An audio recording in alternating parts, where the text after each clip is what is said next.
Hi, welcome back to the afternoon session of the Law and Crime Network. I am Kenney Baden. As you know, we are live in the case in Florida where a defendant named Chu Feng Ki is accused of executing his neighbor in cold blood. We have some of the criminalists on the stand right now, but while we deal with that and watch that and see what's happening there for you, our viewers, we have a very special segment today dealing with all victims of sexual harassment. As you know, at 12:01 this morning, at Wednesday morning, tomorrow morning actually, the Child Victims Act will go live in the state of New York. Now, what does that do? Governor Cuomo signed a law that allowed all people, all victims, men, women, to sue their accusers, their pedophiles, no matter when the crime took place, no matter how old they are now. There will be no statute of limitations for 1 year. It is a landmark legislation. One of the pieces of the legislation that was fought for also included other statute of limitations expanded in sexual assault trials.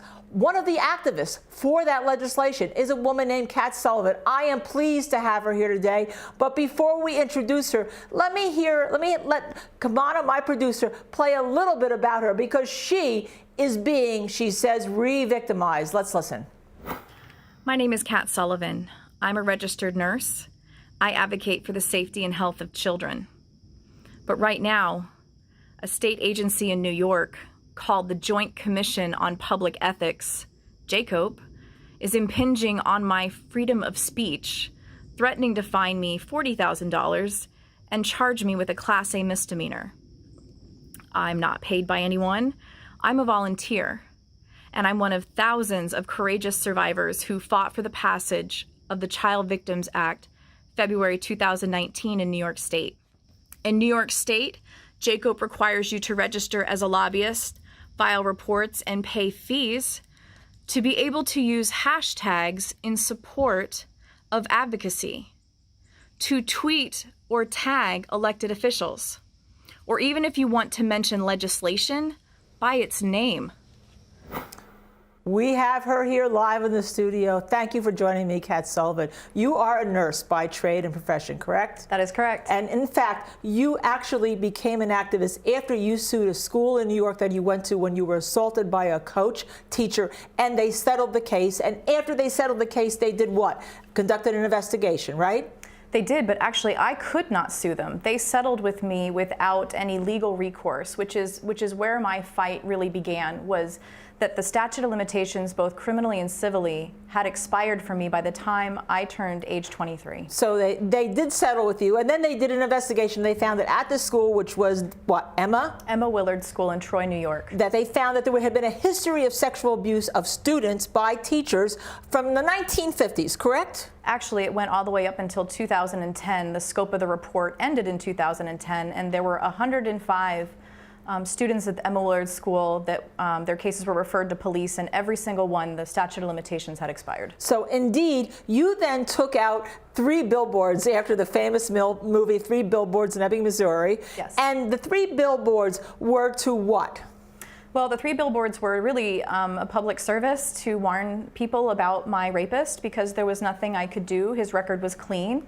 Emma Willard School had given him 2 letters of reference, and he went on to teach at the King's School in Connecticut, where he was terminated 2 years later for similar cause. So this is a serial predator. So you warned people about your predator, and you also then had a link to your website, and it said, hey, write your legislatures, get in touch with them through my website to enact this Child Victims Act, which Governor Cuomo did in Valentine's Day of this year. Right. I had to tell people why. I could do nothing personally as a survivor of sexual abuse. I couldn't do anything about my rapist, and that we needed new laws in New York so that there could be due process and justice for survivors. And we get that day tomorrow. So then this ethics commission comes around, this joint commission of the state of New York about ethics, and says you are a lobbyist because you spent over $5,000 of your own money under an LLC purchasing these 3 billboards in 3 separate states, correct? That is correct. And are you a lobbyist? I'm not.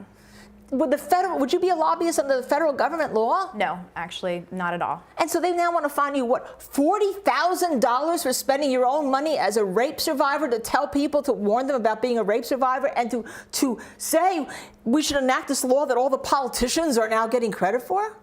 Right, and actually I used my rape settlement money in order to pay for the billboards and for my advocacy because it was the right thing to do. And indeed, the states that you put them in were Connecticut, Massachusetts, and New York. Yes. Right? So if you divide 14,000 by 3, since the billboards were the same, right? Mm-hmm. Right? Yes, I assume that's a yes. That's a trial attorney's yep. Yeah, yes. That's a yes, right? That's not even $5,000 in the state of New York. It's not. So it doesn't even meet that threshold if you're going to be what you're called a grassroots lobbyist? That's right. So that's a new word for sexual assault survivor, grassroots lobbyist. Right, and I just sort of see it as another way to silence survivors about telling their truth and about seeing what we can do as communities and what we can do as governments to ensure that victims' rights are supported and not suppressed by laws that are in place or regulating agencies like the Joint Commission of Ethics. And the Joint Commission of Ethics, by the way, has right now I think it's 13 members. They could have 14. 11 of them are lawyers. 2 are retired judges. And they sent you in one of the letters where they notified you of the fine, which you are fighting, your Fifth Amendment. I have it right here, ladies and gentlemen. Her Fifth Amendment rights. They said that you may be compelled to testify, but if you are, you don't have to answer any questions that would incriminate you.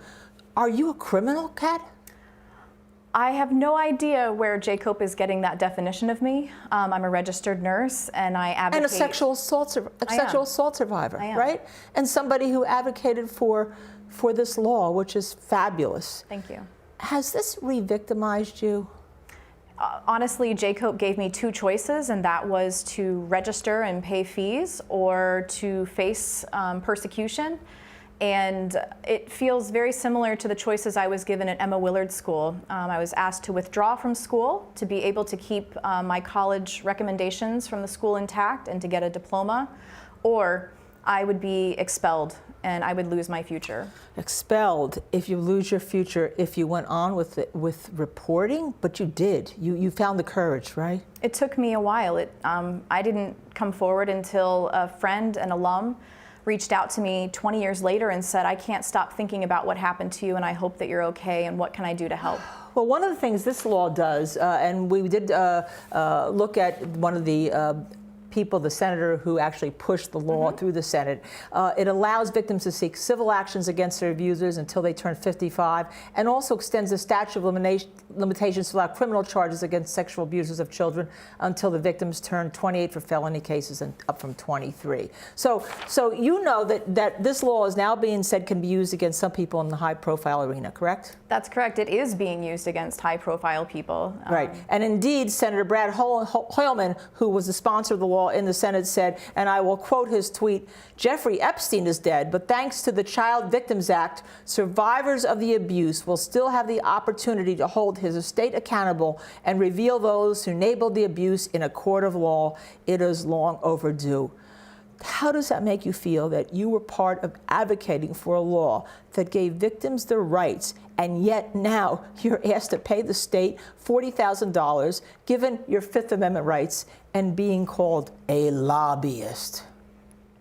I mean, I was doing what I know in my heart and my mind to be the right thing to do, and it feels unfair, to say the least, and it's cruel. Really, what they're doing is, it's cruelty. Well, let me read to you a statement that we got from Jacob, Kat, yesterday in response to this. We cannot comment on anything that is or may be an investigative matter. However, the law requires disclosure to the public about who is lobbying their lawmakers and how much is being spent on those lobbying efforts. We have procedures for handling potential unregistered lobbying and treat all people and entities allegedly involved in that unregistered lobbying activity the same way. We will enforce the law and pursue the required disclosure.